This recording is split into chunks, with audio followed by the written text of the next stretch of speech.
तीन प्रवचन.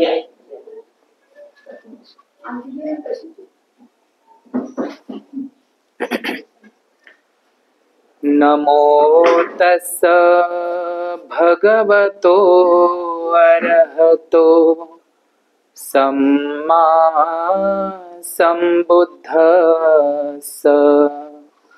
नमो तस्स भगवतो अरहतो सम्मा संबुद्धस्स.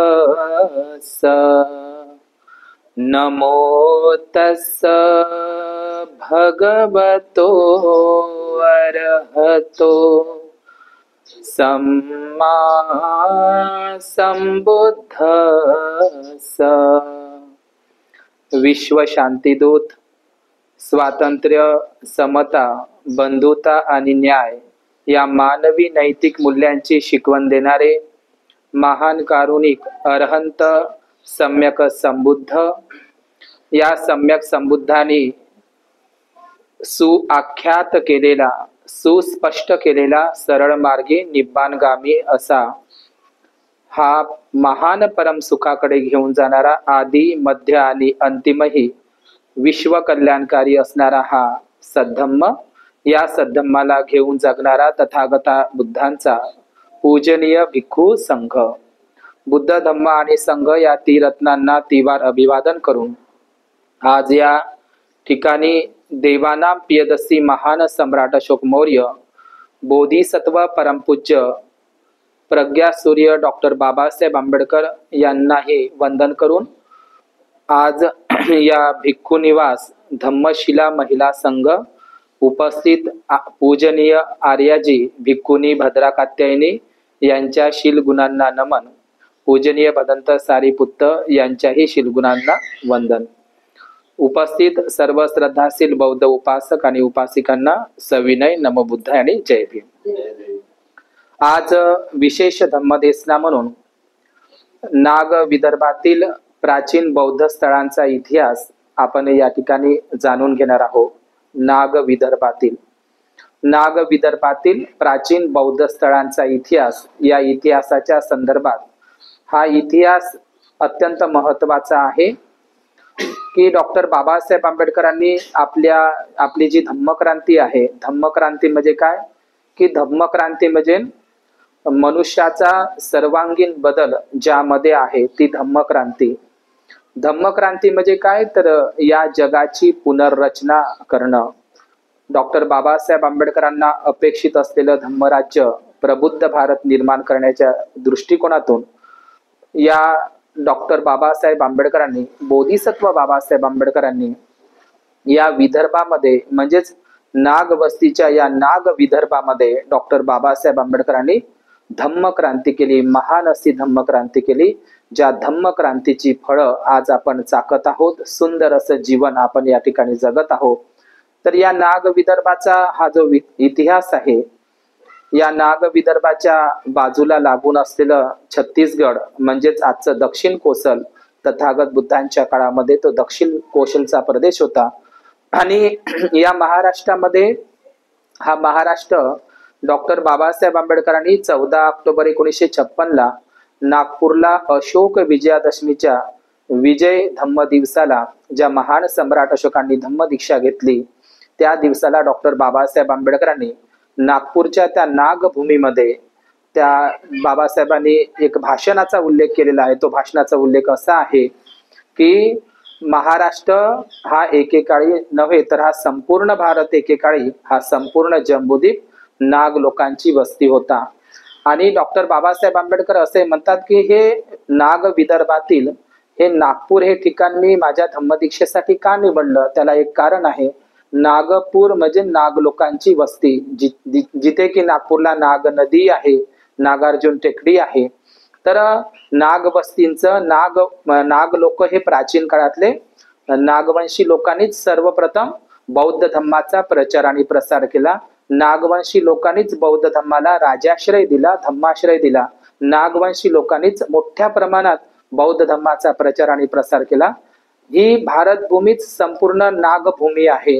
परंतु डॉक्टर बाबासाहेब आंबेडकर म्हणतात नागपूर हे ठिकाण मी यासाठी निवडलेलं आहे की नागपूर या ठिकाणी दाट लोकसंख्येचे ठिकाण आहे. तर आणि नागपूरच्या परिसरामध्ये नाग लोकांची जास्त दाट वस्ती आहे आणि म्हणून डॉक्टर बाबासाहेब आंबेडकर असं म्हणतात की त्याच भाषणामध्ये 14 ऑक्टोबरच्या धम्मदीक्षेच्या की अगस्ती नावाच्या एका मुनीने एक नाग मनुष्य वाचवला त्याचेच आपण संतान आहो. अगस्ती नावाच्या एका मुनीने एक नाग मनुष्य म्हणजे तोच तक्षक नावाचा एक नाग मनुष्य वाचवला त्याचे आपण वंशज आहो असं म्हणतात. तर नागपूर आणि नागपूरच्या परिसरातील हा संपूर्ण परिसर हा नाग लोकांच्या वस्तींची ठिकाणे आहे. तर आज आपण नाग विदर्भातील प्राचीन बौद्ध स्थळांचा इतिहास घेत असताना या ठिकाणी सर्वप्रथम जे विदर्भ प्रदेश आहे तर या नाग विदर्भातील आपण पहिल्यांदा या फक्त नाग या विदर्भातीलच फक्त बौद्ध स्थळांचा आपण आढावा घेणार आहोत. हा इतिहास जाणून घेणार आहोत. हा भौगोलिक सांस्कृतिक इतिहास हा बौद्ध स्थळांचा प्राचीन स्थळांचा इतिहास जाणून घेणं अत्यंत महत्वाचं असतं. तर सर्वप्रथम या विदर्भ क्षेत्रामध्ये नागपूर हे ठिकाण आपण घेऊया ज्या ठिकाणी डॉक्टर बाबासाहेब आंबेडकरांनी बौद्ध धम्माची दीक्षा घेतली. तर त्या नागपूरच्या परिसरामध्ये एक बौद्ध स्थळ आहे प्राचीन बौद्ध स्थळ. ते बौद्ध स्थळ म्हणजे नागरधन. आता नागरधन म्हटलं की त्या ठिकाणी आपल्याला पहिला शब्द नाग दिसतो तर त्याला ऍक्च्युली खऱ्या अर्थानं ते नागरधन आहे किंवा काही लोक त्याला नंदवर्धन म्हणतात किंवा काही लोक त्याला नागवर्धन म्हणतात परंतु ते खऱ्या अर्थानं नागरधन आहे. आणि नागरधन हे प्राचीन काळातील नाग लोकांचं नाग बुद्धिस्ट लोकांचं प्राचीन बौद्ध स्थळ आहे आणि ते एक प्राचीन बौद्ध स्थळ आहे. वाकाटक कालीन त्या ठिकाणी महाविहार आणि अवशेषांचे त्या ठिकाणी अवशेष प्राप्त झालेले आहे. या नागपूरच्या परिसरामध्येच माहुरजरी हे सुद्धा प्राचीन बौद्ध स्थळ आहे. या नागपूर पासून आणि रामटेक पासून 5 किलोमीटर अंतरावर रामटेक हे प्राचीन बौद्ध स्थळ आहे. रामटेक कशाला म्हटलं जातं की जिथे संघाराम बौद्ध भिक्षूंना वर्षावासासाठी किंवा त्यांना निवासस्थान म्हणून संघाराम बांधून दिले जायचे. तर हे संघाराम ज्या ज्या ठिकाणी असायचे भिक्खू संघाच्या आरामाची ठिकाणं म्हणून त्याला संघाराम म्हणतात किंवा त्याला आजच्या याच्यामध्ये भिक्खू निवास म्हणतात. हे संघाच्या आरामाचे ठिकाणं ज्या ज्या ठिकाणी होते त्या ठिकाणी राम हा शब्द जोडण्यात आलेला आहे म्हणून ते रामटेक नसून ते संघाराम टेक आहे आणि ते संघारामगिरीच आहे. आणि रामटेक हे सुद्धा प्राचीन बौद्ध स्थळ आहे. आणि या रामटेक पासून 5 किलोमीटर अंतरावर असलेलं मनसर नावाचं एक प्राचीन बौद्ध स्थळ आहे. मनसरला केवळ प्राचीन बौद्ध स्थळ म्हणता येणार नाही. नालंदा, तक्षशिला, वल्लभी आणि विक्रमशिला जे बौद्ध विद्यापीठ होती त्या बौद्ध विद्यापीठाप्रमाणेच नागपूरच्या जवळ मनसर हे प्राचीन काळातील एक बौद्ध विद्यापीठ आहे. बौद्ध धम्म प्रचार आणि प्रसाराचं मोठं केंद्र आहे.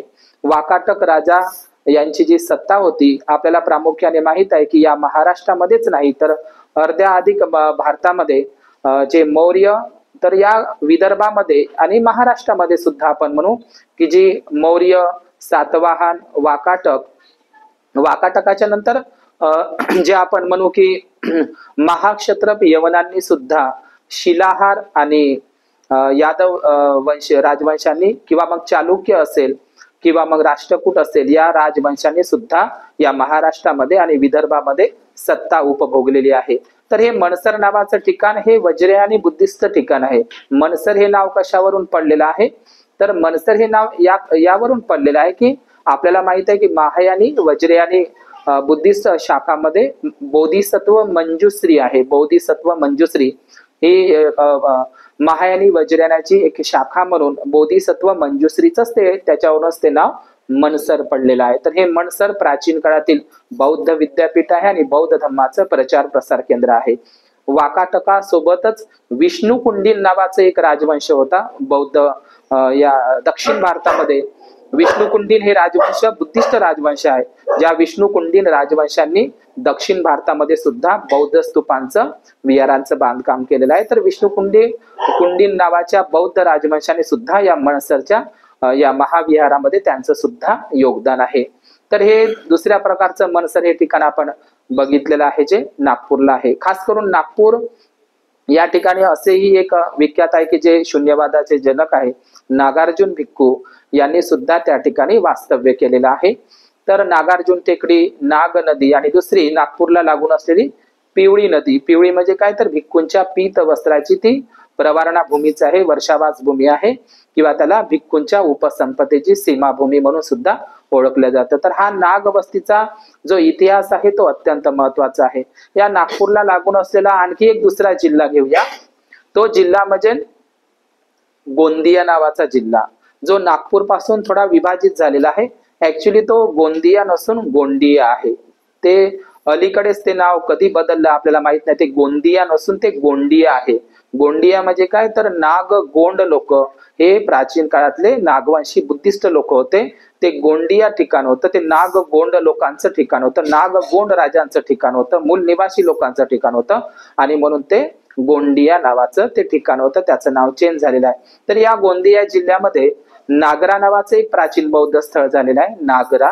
तर या नागरा हे तुम्हाला तिथे वाकाटक कालीन आणि गुप्त कालीन त्या ठिकाणी बौद्ध विहार आणि बौद्ध स्तूपांचे अवशेष गोंदिया जिल्ह्यातील नागरा या परिसरामध्ये आहे. नागरा या शब्दावरूनच आपण अंदाज लावू शकता की त्या ठिकाणी नाग लोकांचं एक ठिकाण आहे, ते प्राचीन बौद्ध स्थळ आहे नागरा.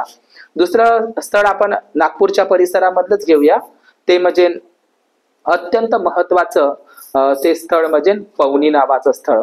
तर हे पवनी नावाचं स्थळ या विदर्भातील अत्यंत महत्वाचं आहे. नागपूरच्या नंतर पवनीचा अत्यंत महत्वाचा संदर्भ लागतो की महान सम्राट अशोकांनी, धम्मचक्री चक्रवर्ती सम्राट अशोकांनी जे 84,000 महास्तूप आणि 84,000 महाविहार उभारली होती, तर त्या 84,000 महास्तूपांपैकीच एक स्तूप त्या पवनीला सम्राट अशोकांनी निर्माण केलेलं होतं. स्वतः पवनीला आपल्याला माहित आहे बौद्ध साहित्यामध्ये की सम्राट अशोकांनी 84,000 जसे महास्तूप बांधले, तर त्यावेळी त्यांचं उद्घाटन करण्यासाठी स्वतः सम्राट अशोकाचे धम्मदीक्षा गुरु मोग्गली पुत्ततीस्थ यांनी सुद्धा त्याचं इनॉग्रेशन म्हणजे उद्घाटन करण्यासाठी त्या स्थळांना भेट दिलेली आहे. तर पवनी हे एक महान स्थळ आहे ज्या पवनीला स्वतः सम्राट अशोकांनी आणि मोग्गली पुत्ततीस्थांनी भेट दिलेली आहे. तर पवनी हे ठिकाण आपल्याला जे भंडारा जिल्ह्यामध्ये आढळतं आणि ते म्हणजे वैनगंगा नदीच्या काठी आहे. आपल्याला प्रामुख्याने लक्षात घेतलं पाहिजे की कुठलेही बौद्ध स्तूप असो किंवा महाविहार असो किंवा बौद्ध स्थळ असो हे आपल्याला नदीच्या काठावर दिसते. तर पवनी नावाचं जे ठिकाण आहे, नागपूर जसं नाग नदीच्या पिवळी नदीच्या काठावर आहे, त्याचप्रमाणे भंडारा सुद्धा हे वैनगंगा नदीच्या काठावर आहे. तर या वैनगंगा नदीच्या काठावर असलेलं जे पवनी नावाचं हे बौद्ध स्थळ आहे, तर त्या ठिकाणी सातवाहन, वाकाटक, मौर्य आणि पूर्व मौर्य काळाचे त्या ठिकाणी उदाहरण, मौर्य काळा पूर्व मौर्य काळ आणि मौर्य काळ आणि सातवाहन काळ, वाकाटक काळ यांचे सुद्धा त्या ठिकाणी अवशेष प्राप्त झालेले आहे. तर त्या ठिकाणी जे पवनी नावाचं एक बौद्ध स्थळ आहे, तर हे पवनी नावाचं बौद्ध स्थळ वैनगंगा नदीच्या काठी आहे. तर हे पवनी याकरिता महत्वाचं आहे की या पवनीला हल्लूर सभ्यता म्हणून, त्या हल्लूर सभ्यता संस्कृतीचे सुद्धा त्या ठिकाणी अवशेष सापडले आहे. हल्लूर सभ्यता म्हणजे काय तर बुद्ध पूर्व काळातील संस्कृतीचे अवशेष त्या ठिकाणी सापडलेले आहेत पवनीला. बुद्ध पूर्व काळ म्हणजे महापाषाण काळ, बुद्ध पूर्व काळ, मौर्य काळ, सातवाहन काळ, सुंग काळ, वाकाटक काळ, तर अशा कालखंडामध्ये पवनीच्या स्तूपांचं रिकन्स्ट्रक्शन झालेलं आहे. आणि पवनी हे या विदर्भातील अत्यंत महत्वपूर्ण बौद्ध धम्म प्रचार आणि प्रसाराचं केंद्र आहे. पवनीला केवळ एक जगन्नाथ टेकडी एक महास्तूप आहे, चांडकापूर एक महास्तूप आहे आणि सोबतच हरदोलाला एक महास्तूप आहे. आता एक नव्यानच भंडाऱ्यामध्ये एक नवीन स्तूप कोडुर्ली या गावामध्ये सुद्धा आता शेतामध्ये एक 4था स्तूप, म्हणजे पवनीला एकूण एकच नाही तर एकूण 4 महास्तूप त्या ठिकाणी त्याचे अवशेष लागलेले आहे. आणि पवनी हे अत्यंत बौद्ध धर्माचं महत्वाचं केंद्र आहे. आपल्याला माहित असेल की महान सम्राट अशोकाने जे शिलालेख कोरलेले आहे, तर जे बौद्ध धर्माचा जो त्रिपिटक नावाचा जो ग्रंथ आहे, त्या जे पंचनिकाय म्हणतो आपण त्याला, सुत्तनिपात ते वगैरे पंचनिकाय म्हणजे खुद्दक निकाय, अंगुत्तर निकाय, मज्जिम निकाय आणि खुद्दक निकाय. तर हे जे 5 निकाय आहे, मी त्याचा उल्लेख करणार नाही. तर हे नागस्स पंचनिकायस्स असं त्या ठिकाणी अभिलेख, एक शिलालेख सापडलेला आहे दगडांवर, नागस्स पंचनिकायस्थ म्हणजे नाग नावाचा एक भिक्खू पवनीला राहायचा आणि तो पंचनिकाय, पंचनिकाय म्हणजे ज्याला जे 5 निकाय आहेत त्रिपिटकाचे त्या निकायाचा तो ज्ञाता होता, जाणकार होता, म्हणून नागस्य पंचनिकायस्थ म्हणजे 5 ग्रंथांचा त्रिपिटकांच्या त्या निकायांचा, निकाय म्हणजे भागांचा उल्लेख पवनीला आपल्याला एकमेव दिसतो। दुसरी गोष्ट, या पवनीला त्या ठिकाणी आणखी एक अभिलेख प्राप्त झालेला आहे, त्याच्यामध्ये विसमिता लिहिलेला आहे। विसमिता हा पाली शब्द आहे, संस्कारित त्याला विश्वमित्रा म्हणतात। तर विश्वमित्रा नावाची भिक्खुनी सुद्धा पवनीला राहायची, तिचा अभिलेख त्या ठिकाणी पाली प्राकृत मध्ये जगन्नाथ टेकडीच्या त्या ठिकाणी ठेवलेला आहे। या पवनीचे काही अवशेष दिल्लीलाही आहे, राष्ट्रीय म्युझियम मध्ये। आणि दिल्लीला अत्यंत महत्वाचे त्या ठिकाणी मुचरिंदो नागो या ठिकाणी बौद्ध स्तूपांचे साचीच्या स्तूपाप्रमाणे स्तूप त्या ठिकाणी पवनीला होता। त्यानंतर बुद्ध रक्षित असेल, हलिया नावाची भिक्खुनी असेल, उसमित्ता असेल, यक्ष दत्त असेल, अग्निदेव असेल किंवा पुष्पगुप्त असेल किंवा उत्तरगुप्त असेल किंवा विश्वमित्रा, अशा भिक्खुनींच्या नावांची त्या ठिकाणी पवनीला ते अभिलेख, शिलालेख प्राप्त झालेले आहे। आणि म्हणून पवनी हे अत्यंत महत्वाचं ठिकाण आहे। सर्वप्रथम या पवनीला हेनरी कजिन्स आणि सर अलेक्झांडर कनिंघम यांनी त्याचं उत्खनन केलेलं आहे, त्यांनी संशोधन केलेलं आहे, इतिहासकार। आणि सर जॉन मार्शल आणि सर अलेक्झांडर कनिंघम यांच्या नेतृत्वामध्ये पवनी हे जगासमोर आलेलं आहे। म्हणून पवनी हे अत्यंत बौद्ध स्थळ आहे। महान विदर्भातील हे नागवंशी लोकांचं भंडारा जिल्ह्यातील अत्यंत महत्वाचं ठिकाण म्हणजे पवनी नावाचं ठिकाण। तर आणि आणखी त्याच नंतर आपण नागपूर आणि नागपूरच्या परिसर हा नाग लोकांची वस्तीचे ठिकाण आहे जे बाबासाहेब म्हणतात। तर या नागपूरला नागपूर रोड आणि वर्धा रोडवर अत्यंत महत्वाचं ठिकाण म्हणजे केळझर नावाचे ठिकाण, जे केळझर नावाचं ठिकाण प्राचीन धम्मचक्र नगर म्हणून या नावाने ओळखलं जात होतं। केळझर नावाचं ठिकाण हे प्राचीन धम्मचक्र नावाने ओळखलं जातं। आजही त्या ठिकाणी जे सिद्धिविनायक एक गणपती आहे, वर्धा जिल्ह्यातील हेच ठिकाण आहे, पण नागपूर पासून अगदी जवळ आहे केळझर। तर हे केळझर म्हणजे प्राचीन धम्मचक्र नगर होय। काही तिथं हिंदू बांधव त्या केळझरला एक चक्र नगर म्हणतात, पण ते एक चक्र नगर नसून ते प्राचीन धम्मचक्र नगर होय। आजचं आधुनिक नाव त्याचं केळझर आहे। तर आज ज्या ठिकाणी सिद्धिविनायक गणपती बसवलेला आहे, तर त्या केळझर गावामध्ये आज संपूर्ण गावामध्ये तुम्हाला बौद्ध विहारांचे, बौद्ध स्तूपांचे अवशेष त्या ठिकाणी प्राप्त होतात। अनेक बुद्धांच्या मूर्त्या सुद्धा त्या ठिकाणी पूर्ण त्या केळझर प्रांतामध्ये दिसतात। आणि सिद्धिविनायकाचा जो गणपती त्या ठिकाणी बसवलेला आहे, त्याही ठिकाणी सुद्धा काही बौद्ध अवशेष त्या विहिरीमध्ये लागलेले आहे। या केळझरमध्ये जो राजा राज्य करत होता त्या राजाचं नाव आहे धम्मनाग नावाचा राजा, आणि त्याची राणी जी होती ती होती भद्रशिला। आणि त्या भद्रशिला नावाची राणी आणि धम्मनाग नावाचा राजा, त्याचं राज्य म्हणजेच केळझर नगर होय। आणि या केळझरला जे सुमित्र नावाचा एक त्यांचा राजपुत्र होता, सुमित्र नावाचा राजपुत्र आणि धम्मनाग नावाचे नागराजे आणि त्याची राणी भद्रशिला यांची सत्ता असलेलं ते प्राचीन बौद्ध स्थळ म्हणजे धम्मचक्र नगर म्हणजे आजचं केळझर होय। अलीकडेच त्या केळझरच्या बाजूला असलेलं एक सेल्डो नावाचं ठिकाण आहे। त्या सेल्डोला एक भोकरबर्डी म्हणून एक छोटासा पहाड आहे, त्या सेल्डोला सुद्धा अलीकडेच सातवाहन काळील विटांच्या स्तूपांचे अवशेष प्राप्त झालेले आहे।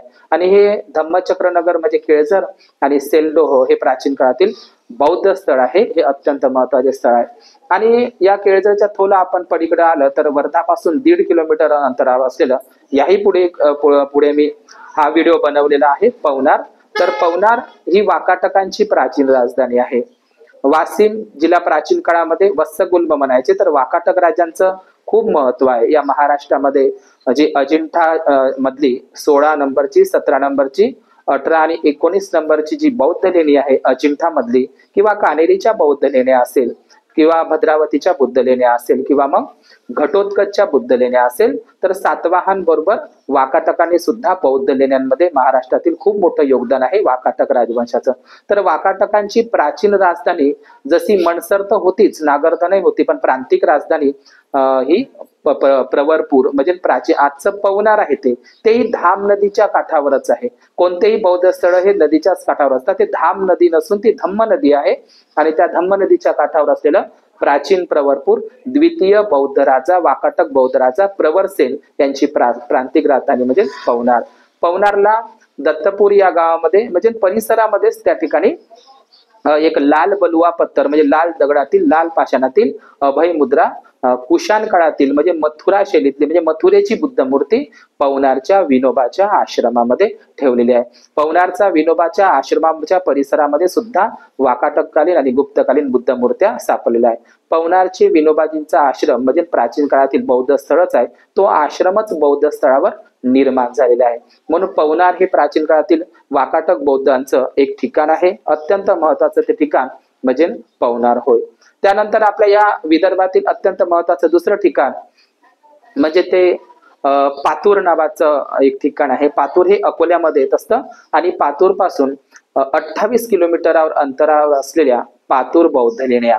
तर ह्या पातूर बौद्ध लेण्या जो वाकाटकांचा महामंत्री वराहसेन ज्यांनी 16 ते 17 नंबरची अजिंठा लेणीचं खोदकाम केलं म्हणजे वाकाटक राजा हरिसेन यांचा महामंत्री वराहदेव सेन यांनी त्या ठिकाणी ज्या अकोल्याच्या बुद्धिस्ट लेण्या आहेत त्या लेण्यांचं त्या ठिकाणी काम केलेलं आहे. अकोल्याच्या शहरापासून लागून असलेलं तेल्हारा नावाचं हे ठिकाण आपल्याला दिसतं. म्हणजे हे नाग लोकांच्या खानाखुणांचे ठिकाण आहे. तर या अकोल्यामध्ये तेल्हारा हे एक शहर दिसतं. पण तेल्हारा हे बिहारमध्ये उत्तर भारतामध्ये नालंदा जसं विद्यापीठ आहे, नालंदा विद्यापीठ जसं आपल्याला माहित आहे त्याचप्रमाणे तेल्हारा हे प्राचीन बौद्ध विद्यापीठ आहे. ते सध्याला नालंदामध्ये आहे, बिहारमध्ये आहे.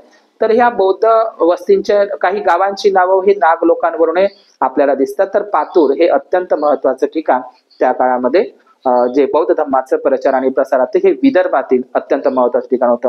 सर्वात महत्वाचं ठिकाण आणखी जे आपण घेऊया या नाग विदर्भातील इथे म्हणजे विद्यासन बुद्ध लेण्या.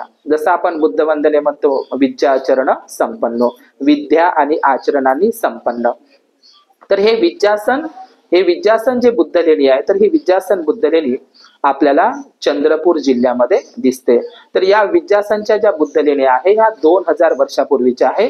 सातवाहन काळ आणि वाकाटक काळातील त्या बौद्ध लेण्या अत्यंत महत्वाच्या बुद्ध लेण्या आपल्या विदर्भातील भद्रावती या ठिकाणी आहे. आणि सर्वप्रथम भारतीय पुरातत्व सर्वेक्षण विभागाचे सर अलेक्झांडर कनिंघम यांनीच त्या भद्रावतीच्या विद्यासन बुद्ध लेण्यांचा शोध लावलेला आहे.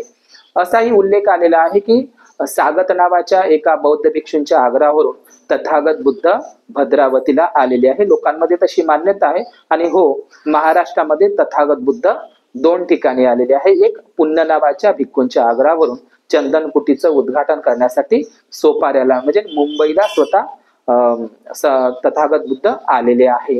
तर आपले जे भद्रावती नावाचं जे ठिकाण आहे तर भद्रा हा शब्द पाली आहे. आपण बौद्ध साहित्याचं वाचन जर केलं तर राजा प्रसेनजिताच्या एका हत्तीनीचं नाव भद्रावती होतं. भद्रावती आपल्याला सामावती या कहाणीमध्ये सुद्धा भद्रावती या शब्दाचा उल्लेख दिसतो. तर भद्र म्हणजे काय, तर भद्रा म्हणजे काय तर सुंदर. आणि हे भिक्खुनीला लावलेले एक विशेषण आहे भद्रा म्हणजे काय तर सुंदर. तर ही जी भद्रावतीला खास करून आजही एक भद्रनाग नावाचं मंदिर आहे. भद्रावतीला जे ठिकाण आहे भद्रावती जे प्राचीन शहर आहे सातवाहन वाकाटक काळी आणि मौर्य काळातील.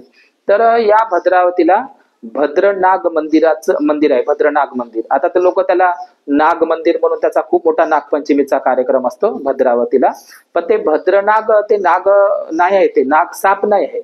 भद्रनाग नावाचा तिथे ज्याप्रमाणे केळझरला धम्मनाग नावाचा राजा राहत होता त्याचप्रमाणे भद्रावतीला भद्रनाग नावाचा राजा राहत होता. एवढंच नाही तर 7 नागवंशी राजांची सत्ता त्या ठिकाणी होती असाही उल्लेख. भद्रावतीला एकूण 7 नागवंशी राजे होऊन गेलेले आहे.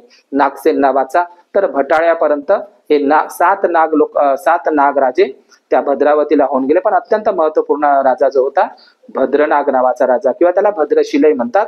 आणि दुसरी गोष्ट या भद्रनाग राजाची जी सत्ता होती ती सत्ता म्हणजे विजासन बौद्ध लेणी. तर ही भगवान बुद्धाची जी आपल्याला मूर्ती त्या ठिकाणी दिसते ती बेसॉल्ट पत्थर मधली आहे. पद्मासन आणि विजासन याच्यामध्ये मुद्रेमध्ये आपल्याला ते भद्रावतीचं ते प्राचीन विजासन बुद्ध लेणी आहे. या भद्रावतीच्या बाजूलाच आणखी एक नवीन प्राचीन बौद्ध स्थळांचा शोध लागलेला आहे. चंद्रपूर जिल्ह्यामध्येच ते ठिकाण आहे. ते ठिकाण म्हणजे चंदनखेडा नावाचं ठिकाण.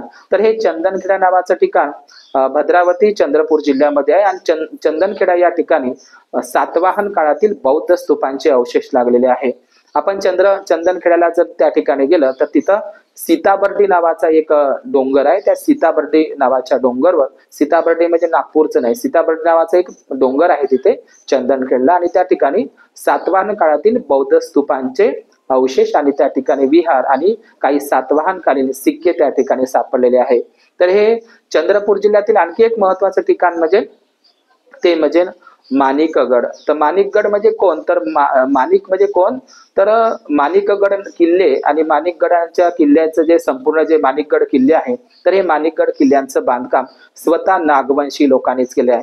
माना नागवंशी राजे म्हणजे माणिक्य नावाचा नागवंशी राजा किंवा माना नागवंशी लोक, जे आदिवासी नाग गोंड वंश, माना नागवंशी लोकांनीच माणिकगड किल्ल्यांचा, म्हणजे तिथं माणिकगडला जो गहिलू नावाचा नागराजा यांनीच त्या माणिकगड किल्ल्यांची निर्मिती केली आहे. एवढंच नाही तर त्या माणिकगडला सूर्यघोष नावाचे एक भिक्खू सुद्धा त्या ठिकाणी त्या परिसरामध्ये त्यांनी बौद्ध धर्माचा प्रचार आणि प्रसार केलाय. सूर्यघोष नावाच्या या भिक्खूंचा सुद्धा उल्लेख त्या ठिकाणी अभिलेखामध्ये प्राप्त झालेला आहे.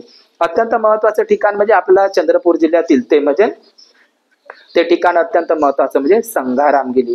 काही लोक त्याला रामदिगी म्हणतात. भिक्खूंच्या संघाच्या आरामाची ठिकाणं म्हणजे संघारामगिरी. ते ताडोबा अभयारण्यामध्ये राहतात, जिथं ज्ञानज्योती पंथांचं वास्तव्य असतात.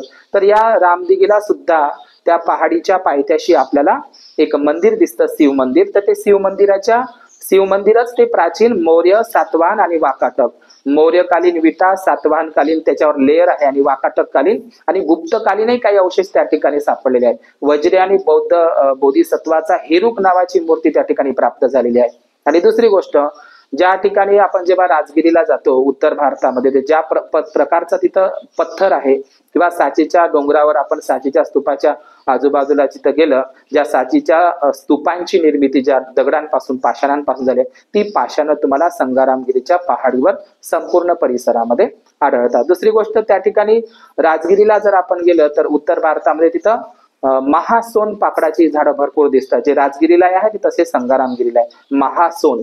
तर महासोन जे 28 बुद्धाची मान्यता आहे त्याच्यापैकीच एक बोधिवृक्ष म्हणजे महासोन पाकडाची झाडं त्या ठिकाणी दिसतात. तर मौर्य सातवाहन काळातील त्या ठिकाणी बौद्ध स्तूप आपल्याला संघारामगिरीला दिसतात.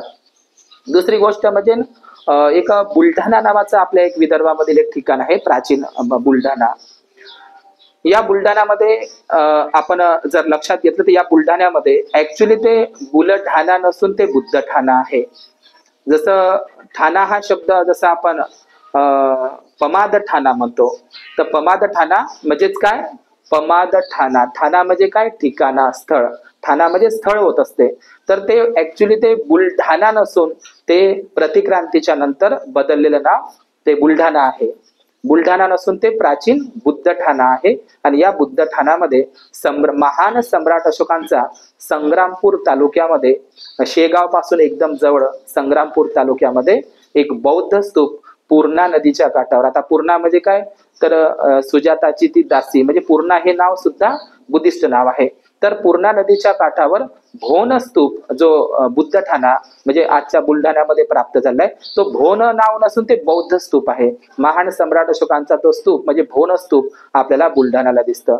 उल्का निर्मित झालेलं जे स्थळ आपल्याला दिसतं लोणार सरोवर, जे जगप्रसिद्ध आहे. लोणार सरोवराच्या परिसरामध्ये सुद्धा बौद्ध मूर्तींचे अवशेष सापडलेले आहेत. आणि या बुलढाण्यामध्ये म्हणजेच प्राचीन बुद्धठाण्याच्या परिसरामध्ये अंबाबारवा नावाचा एक जंगल आहे. अलीकडेच त्या अंबाबारवा नावाच्या जंगलामध्ये काही बौद्ध लेण्या, छोट्या बौद्ध लेण्या आणि काही बुद्ध मूर्त्यांचे अवशेष प्राप्त झालेले आहे. आणि म्हणून 84,000 महास्तूपांपैकीचा एक महान स्तूप मौर्यकालीन आणि सातवाहनकालीन निर्मित म्हणजे भोन बौद्ध स्तूप म्हणजे तो बुद्ध ठाण्यामध्ये आहे. आणि प्रामुख्यानं छत्रपती शिवाजी महाराजांच्या जी आई जिजाऊ आहे, तर तिचं जे गाव जे बुद्धठाणा म्हणजे बुलढाण्यामध्ये जे आहे, ते लखुजी जाधवांचा जो राजवाडा आहे, सिंदखेड राजा लखुजी जाधवांच्या राजवाड्यामध्ये सुद्धा काही बुद्ध आणि बोधिसत्वांच्या वज्रे आणि महायानी बुद्ध मूर्त्या स्वतः लखुजी जाधवांच्या म्हणजे जिजाऊंच्या राजवाड्यामध्ये सिंदखेड राजाला आपल्याला दिसतात. आणि त्यानंतर आपण इकडे थोडं नागपूरच्या पलीकडे आलं तर तिथे अडम नावाचा एक बौद्ध स्तूप आहे. आणि त्यानंतर मांढळ नावाचा बौद्ध स्तूप जो मौर्य, सातवाहनकालीन आणि वाकाटक काळील आहे. आपण इकडे भंडारा आणि भिवापूरच्या परिसरामध्ये जे जगप्रसिद्ध मिरचीसाठी म्हणून प्रसिद्ध आहे, भिवापुरी मिरची म्हणतात. या भिवापूरच्या परिसरामध्ये भिवकुंड असेल किंवा भुयारी असेल किंवा सातभोकी असेल किंवा चांडाळ असेल किंवा पुल्लर नावाच्या छोट्या छोट्या बौद्ध लेण्या आपल्याला म्हणजे भंडारा आणि नागपूरच्या किंवा उमरेडच्या परिसरामध्ये आपल्याला दिसतात. इकडे आपण चंद्रपूरच्या पलीकडे परिसरामध्ये पुन्हा येऊया. तर चंद्रपूरमध्ये महाराष्ट्रामध्ये प्रामुख्याने 2 ठिकाणी सम्राट अशोकांचे शिलालेख प्राप्त झालेले आहे. एक महत्वाचा शिलालेख सम्राट अशोकाचा प्राप्त झाला, तो मुंबईच्या जवळ सोपारा या ठिकाणी. आणि दुसरा शिलालेख सम्राट अशोकाचाच म्हणता येईल, पण त्यांच्या धम्म महामात्राचा तो शिलालेख आहे. तो शिलालेख म्हणजे देवटेकचा शिलालेख. आणि हे देवटेक नावाचं ठिकाण चंद्रपूर जिल्ह्यामध्ये आहे आणि ते नागभीड पाशी आहे. नागभीड म्हणजे काय? ज्याप्रमाणे नागपूर आहे त्याप्रमाणे नागभीड. नागभीड म्हणजे जिथे नाग लोकांची भीड आहे, दाट वस्ती आहे. आणि नागभीड सुद्धा हे प्राचीन बौद्ध स्थळ आहे. तर या नागभीडला लागून कुणगड्याच्या बुद्ध लेण्या आहे, देवटेक. आणि या देवटेक नागभीड जवळील देवटेक या ठिकाणी सम्राट अशोकांच्या धम्म महामात्रांचा एक अभिलेख प्राप्त झालेला आहे पाली प्राकृत मध्ये. त्याच्यामध्ये धम्म महामात्राचा आदेश असा आहे सम्राट अशोकांच्या की प्राण्यांची हिंसा करू नये, प्राण्यांची हिंसा करू नये अशी स्वामीची म्हणजे स्वामी म्हणजे सम्राट अशोकाची इच्छा आहे, असं त्या देवटेक नागभीडच्या शिलालेखामध्ये त्याचा उल्लेख आहे. आपण थोडा आणखी इकडे येऊया. सालबर्डी. साल हा शब्दच मुळातच पाली आहे आणि सालबर्डी हे ठिकाण वर्धा आणि मध्य प्रदेशाच्या. आणि हे सालबर्डी ठिकाण सुद्धा माडू आणि गडगा नदीच्या काठावर आहे.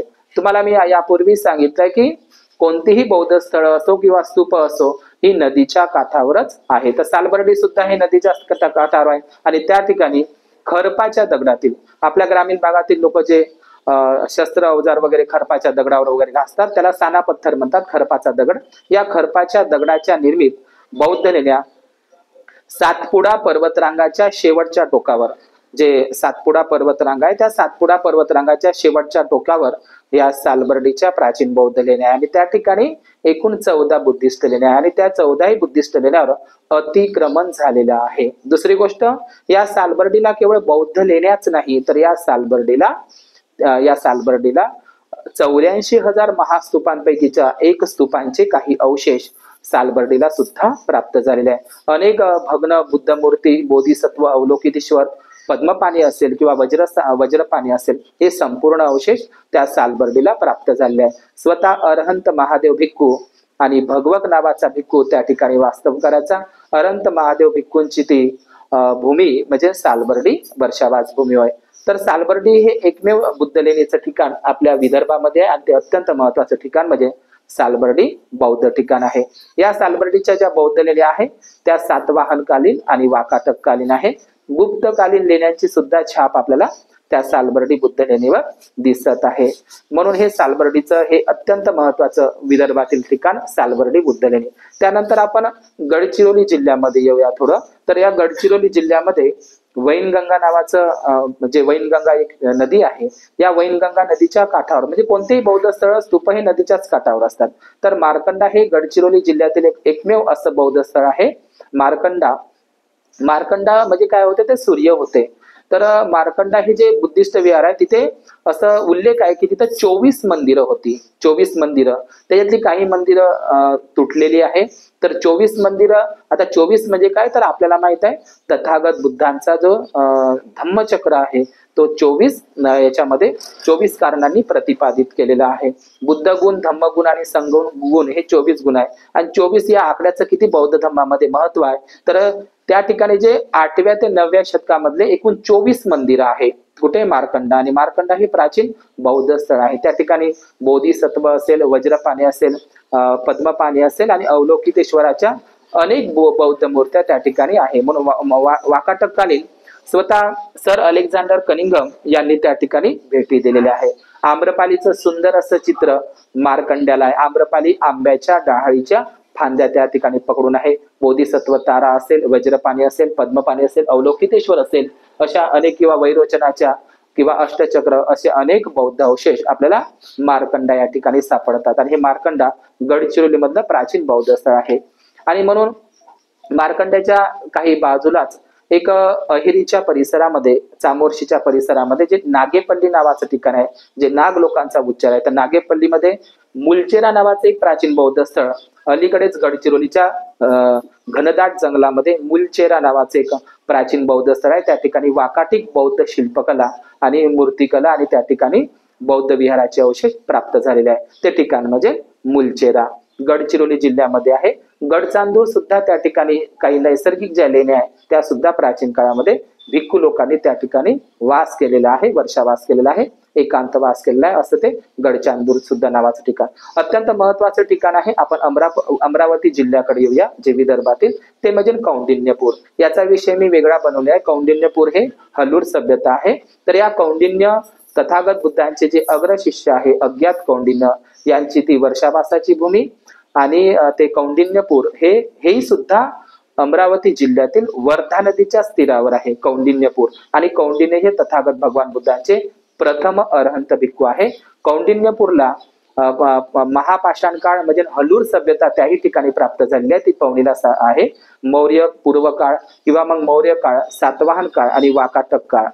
कुशाण सम्राटांचा जो शिलालेख आहे रबातक नावाचा शिलालेख जो अफगाणिस्तानला प्राप्त झालेला आहे, त्या रबातक नावाच्या शिलालेख मध्ये कौंडिन्यपूर या शब्दाचा उल्लेख आहे. म्हणजे कुशाणांची सत्ता महाराष्ट्रात होती किंवा नाही सांगता येत नाही, पण कौंडिन्यपूर या शब्दाचा उल्लेख रबातक शिलालेखामध्ये कुशाणकालीनमध्ये आपल्याला तो दिसतो. तर हे कौंडिन्य भिक्खूंची अज्ञात भूमी आणि वर्षावास भूमी म्हणजे वर्धा नदी तीरावर असलेलं कौंडिन्य नावाचं प्राचीन स्थळ. याच अमरावती जिल्ह्यामध्ये आपण अमरावती जरी म्हटलं तरी त्याला प्राचीन काळामध्ये वराड म्हटलं जात होतं. अमरावती हे दक्षिण भारतामध्ये सातवाहन नागवंशी बौद्ध राजांची राजधानी होती. नालंदा, तक्षशिला, विक्रमशिलाप्रमाणे अमरावती हे प्राचीन बौद्ध विद्यापीठ आहे. अमरावती हे प्राचीन बौद्ध स्थळ आहे दक्षिण भारतामधलं. तर हे कृष्णा नदीच्या काठावर आहे. अमरावती बौद्ध स्तूप जगातील महाबौद्ध स्तूप जो सम्राट अशोकांनी आणि सातवाहन राजांनी कोरला होता. तर हा जो बौद्ध स्तूप आहे आपल्याला, तर अमरावती हे नाव कशावरून दिसतं, तर अमरावती हे नावच बुद्धिस्ट आहे. अमरावती हे प्राचीन बौद्ध विद्यापीठ होतं, बौद्ध स्तूप होतं, त्याच्यावरूनच महाराष्ट्रामध्ये सुद्धा अमरावती हा एक जिल्हा पडलेला आहे. तर या अमरावती जिल्ह्यामध्ये अत्यंत महत्वाचं बौद्ध स्थळ म्हणजे अचलपूर हे बौद्ध स्थळ तर आहेच, पण त्याप्रमाणे धातकुली ज्याला प्राचीन काळामध्ये भोजकट म्हणायचे आणि भोजकटचा इतिहास हा 2000 वर्षापूर्वीचा आहे. सातवाहन काळातील काही शिक्के भोजकट आणि अचलपूरला सापडलेले आहे.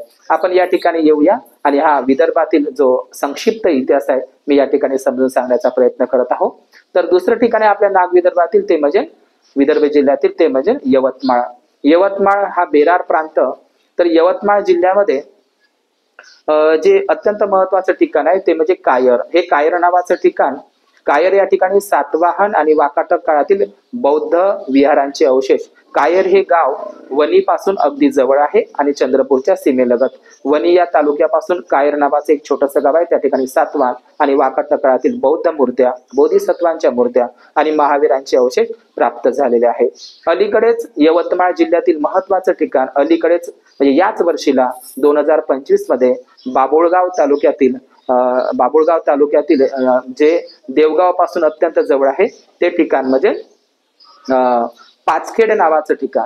तर हे पाचखेड नावाचं ठिकाण अलीकडेच यवतमाळ जिल्ह्यामध्ये, तेही सुद्धा पाचखेड नावाचं ठिकाण चंद्रभागा नदीच्या तीरावर आहे. तर हे कोणतेही बौद्ध स्थळ किंवा स्तूप असतो ते नदीवरच असतात, नदीच्या तीरावर असतात. तर हे पाचखेड नावाचं जे बौद्ध स्थळ आहे ते यवतमाळ जिल्ह्यातील, जिथे सातवाहन आणि मौर्य काळातील काही विहिरी आणि बौद्ध स्तूपांचे अवशेष अलीकडेच प्राप्त झालेले आहे. तर हे यवतमाळ जिल्ह्यातील पाचखेड हे प्राचीन काळातील बौद्ध स्थळांचं ठिकाण आहे. या यवतमाळ जिल्ह्यामध्ये आर्णी या ठिकाणी सुद्धा काही सातवाहनकालीन सिक्के प्राप्त झालेले आहेत. अत्यंत महत्वाचं ठिकाण म्हणजे यवतमाळला एकमेव किर्र अशी जंगलामध्ये एक लेणी आहे, ती म्हणजे निंब दारवा. या ठिकाणी एक बौद्ध लेणीचे अवशेष प्राप्त झालेले आहेत. दुसरं ठिकाण आपण जे वाशिम जिल्ह्यातील रिसोड या ठिकाणी सुद्धा अलीकडेच काही बुद्ध मूर्त्या प्राप्त झालेल्या आहेत. आणि या ठिकाणी मी माझ्या या विषयाला तर विराम देणारच आहो. तर या ठिकाणी जे आपल्या यवतमाळ जिल्ह्यातील कळंब नावाचं ठिकाण आहे, कळंब हे उस्मानाबाद जिल्ह्यामध्ये सुद्धा आहे तालुक्याचं ठिकाण. आणि आपल्या यवतमाळ जिल्ह्यामध्ये म्हणजेच विदर्भ प्रांतामध्ये कळंब या ठिकाणी सुद्धा कळंब हे शहर सुद्धा चक्रावती नदीच्या काठावर आहे. चक्रावती म्हणजे काय, हेच ते महान चक्रवर्ती सम्राट अशोक. म्हणजे ना कळंबला सुद्धा चक्रावती, ते चक्रावती नसून ते चक्रवर्ती नदी आहे.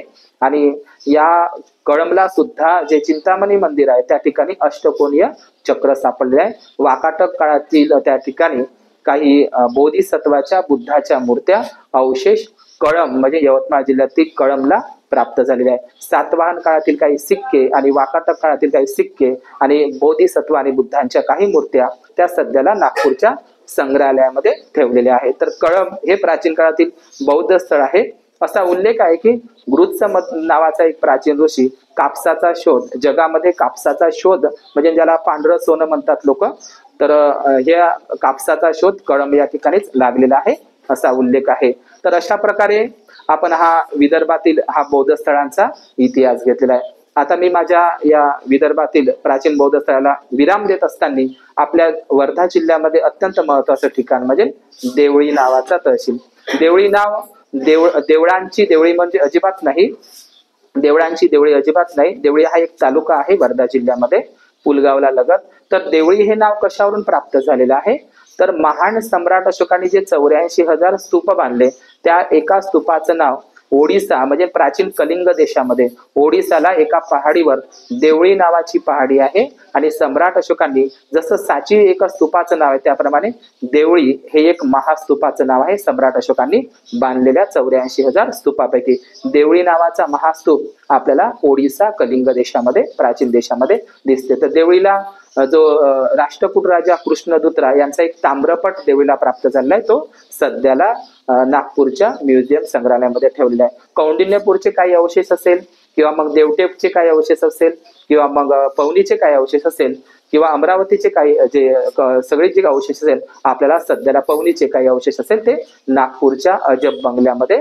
तुम्हाला आपल्याला ते अवशेष पाहायला मिळेल. तर या विदर्भामध्ये हा संपूर्ण विदर्भ प्राचीन काळामध्ये या महाराष्ट्राचाच एक भाग असलेल्या या विदर्भामध्ये पुन्न असेल किंवा इसी दिन्न असेल हे बुद्धाच्या काळातील भिक्खू आहे. ज्यांना पुन्न नावाचा भिक्खू हा महाराष्ट्रातील आणि इसी दिन्न नावाचा हाही बुद्धाच्या काळातील 2 भिक्खू बुद्धांकडे प्रवचित झालेले आहे, पुन्न आणि इसी दिन्न. त्यानंतर सम्राट अशोकाच्या काळामध्ये महाधम्म रक्षित नावाचा भिक्खू महान सम्राट अशोकांनी धम्म प्रचारासाठी त्यांना पाठवलं होतं. महाधम्म रक्षित आणि रक्षित नावाचे भिक्खू यांनी महाराष्ट्रामध्ये आणि विदर्भामध्ये सुद्धा बौद्ध धम्माचा प्रचार प्रसार केलेला आहे. 10व्या शताब्दीपर्यंत सुनापरांत कोकणामध्ये शाक्य मित्र नावाचे वज्रे आणि भिक्खू पन्हाळी काजी बौद्ध गुफांमध्ये त्यांचं वास्तव्य होतं. आणि दुसरी गोष्ट जे राजा प्रसेनजिताचा राजपुरोहित म्हणजे बावरी आणि त्याचे 16 शिष्य यांनी सुद्धा महाराष्ट्रामध्ये बौद्ध धम्माचा प्रचार प्रसार केलाय. भिक्खुनी संघाचा गड आणि भिक्खुनी संघाची महाराष्ट्रातील सातवाहन काळातील पहिली भिक्खुनी शिवपालनिका हिच्या भिक्खू संघ जी संघनायिका होती आणि तिचं जे स्थळ होतं या महाराष्ट्रातली पहिली भिक्खुनी शिवपालनिका सातवाहन काळी तिचा जे ठिकाण होतं ते जुन्नर शिवनेरी किल्ला आहे. तर अशा प्रकारे या महाराष्ट्रामध्ये जे आपल्याला बौद्ध धम्माच्या खानाखुणा सापडतात. तर मी तुम्हाला केवळ विदर्भातील इतिहासच या ठिकाणी त्याचा उलगडा करण्याचा या ठिकाणी प्रयत्न केलेला आहे. आणि आपल्याला या विदर्भामध्येच खास करून नागपूर असेल हे नाग लोकांच्या वस्तीच्या खानाखुणा अनेक प्राचीन गावामध्ये ते सापडतात. नाग शब्दाशी संबंधित असलेले काही गावं सुद्धा किंवा बौद्ध संस्कृतीशी किंवा नाग वंशी संस्कृतीशी काही संबंधित असलेले गावं सुद्धा आपल्याला या विदर्भामध्ये सापडतात. जसं की नागपूर नाग नदी आहे किंवा नागपूरलाच लागून असलेली नागार्जुन टेकडी आहे किंवा नागरदन आहे किंवा गोंदियामधील नागरा असेल किंवा चंद्रपूर येथील नागभीड असेल किंवा गडचिरोली जिल्ह्यामध्ये नागेपल्ली असेल किंवा या वर्धा जिल्ह्यामध्ये नागटेकडी आहे. या वर्धेलाच लागून असलेलं अत्यंत महत्वाचं ठिकाण म्हणजे नाग लोकांच्या खानाखुणा नागठाणा हे ठिकाण दिसतं. किंवा यवतमाळ जिल्ह्यामध्ये नागठाणा गुजरी आहे किंवा सुजातपूर आहे जे सुजाता नावाच्या एका उपासिकेचं नाव आहे. किंवा आपल्या वर्धा जिल्ह्यामध्ये शास्ताबाद आहे. शास्ता कोणाला म्हणतात, शास्ता म्हणजे गुरु, ज्याला शास्ताबाद म्हणतात लोक. तर ते शास्ताबाद नसून ते शास्ता हा पाली शब्द आहे, शास्ताबाद म्हणजे शास्ता बुद्धालाच म्हणतात. किंवा आपल्या पुलगावच्या परिसरामध्ये नंदपूर आहे. आपल्याला सर्वांनाच माहित आहे तथागत बुद्धांच्या सावत्र भावाचं आणि एका भिक्खूचं नाव नंद होतं. किंवा मलकापूर अलीकडे म्हणतात त्याला, पुलगावला लागून आहे, ते मलकापूर नसन राजा प्रसेनजिताची महाराणी उपासिका ती मल्लिका नावाची बौद्ध राणी आहे. यवतमाळ जिल्ह्यामध्ये आर्णी तालुक्यामध्ये तुम्हाला 2 ठिकाणं असे दिसतात जे बौद्ध धम्माच्या संस्कृतीशी जुळलेले आहेत.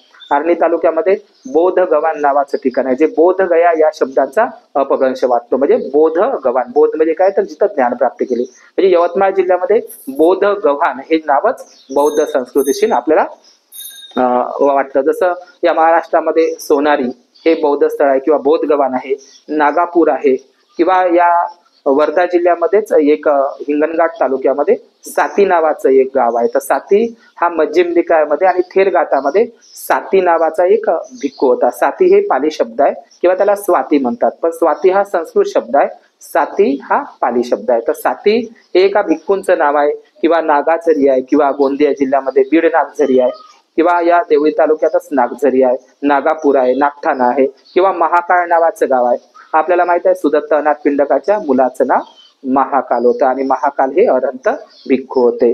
तर हे असे गाव म्हणजे बौद्ध नागवंशी लोकांच्या संस्कृतीच्या खाना खुना असलेले ठिकाणं हे नागपूर आणि नागपूरच्या परिसरामध्ये, जे डॉक्टर बाबासाहेब आंबेडकर म्हणतात नागपूर आणि नागपूरचा परिसर नाग लोकांच्या वस्तींची ठिकाणं आहे. म्हणूनच मी हे ठिकाण, नागपूर हे ठिकाण बौद्ध धम्म दीक्षेसाठी निवडलेलं आहे. नागपूर म्हणजे नाग लोकांचा पूर. नाग या शब्दाचा पालीमध्ये अर्थ हत्ती होते.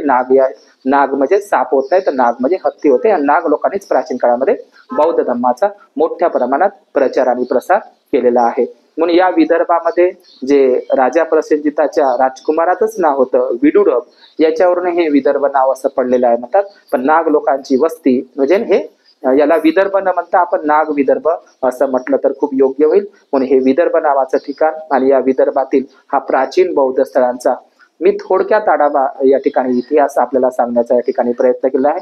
आपण आपल्या बौद्ध स्थळांचं रक्षण करणं, जतन करणं, तो चिरंतन वारसा जपणं. आपण त्या बौद्ध स्थळांना वर्षावासात असेल किंवा इतरही पौर्णिमेला जर भेटी दिल्या, त्या ठिकाणी वंदना जर घेतल्या, तर त्या निश्चितच त्याचं रक्षण होतं. बौद्ध लोकांनी जर त्या स्थळांना भेटी दिल्या नाही तर ते ठिकाण नष्ट होतं. तर आज या ठिकाणी नाग विदर्भातील प्राचीन बौद्ध स्थळांचा इतिहास, बुलढाणा नव्हे ते बुद्धठाणा असा या इतिहास या ठिकाणी मी विदर्भातील बौद्ध स्थळांचा, लेण्यांचा, अभिलेखांचा आणि विहारांचा, प्राचीन बौद्ध स्थळांचा या ठिकाणी मी आढावा घेण्याचा या ठिकाणी प्रयत्न केलेला आहे. तर या ठिकाणी उपस्थित आर्याजी भद्रा कात्यायनी आणि उपस्थित सर्व उपासक उपासिका, माझे धम्मबंधू गणेशजी एरेकर यांच्या या अथक परिश्रमाने मी आपल्या समोर येत आहोत. सगळ्यांचा मी साधुवाद करतो. सगळ्यांप्रती मी मंगल मैत्रीची कामना करतो. भवतु सब्ब मंगल, भवतु सब्ब मंगल. जाऊ द्या.